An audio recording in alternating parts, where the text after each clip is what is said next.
Le due bare bianche, una accanto all'altra, sopra i fiori, ma anche due palloni di calcio, la loro grande passione. Una chiesa stracolma, tanta la gente rimasta fuori, ha dato oggi pomeriggio l'ultimo straziante saluto a Cristian Russo e Giuseppe Piparo, i due quindicenni morti la notte di domenica nel terribile incidente lungo la statale 640 all'altezza del bivio per Maddalusa in territorio di Agrigento. I funerali sono stati celebrati nella loro Villa Seta, nella chiesa della Madonna della Catena. Per l'occasione è tornato padre Angelo Fraccica, che tanto bene conosceva i due giovani, molto attivi nell'oratorio. La sua voce è spezzata dalle lacrime. In questo momento, ha detto il prete durante l'omelia, vorrei trasformarmi in un bambino per fare una preghiera particolare. Vorrei pregare Gesù affinché riservi per Cristian e Giuseppe un posto particolare, sì in paradiso, ma nella balconata del cielo, al limitare delle nuvole, perché possano da una parte avere la visione beatica del paradiso,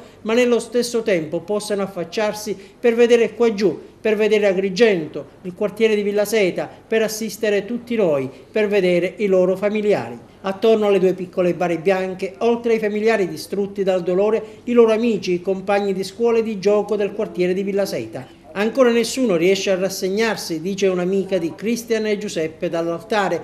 Non riusciamo ancora a credere. È proprio vero, dice un'altra amica che ha preso la parola, che ad essere raccolte sono sempre le rose più belle. Forse eravate troppo speciali per continuare a vivere con essere i terreni.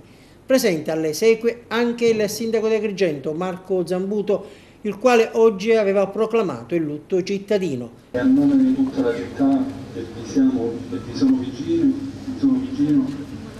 e a nome di tutta la città che vi faccio le mie più sentite condoglianze. Poi l'uscita delle bare dalla chiesa, un momento segnato da una grande commozione.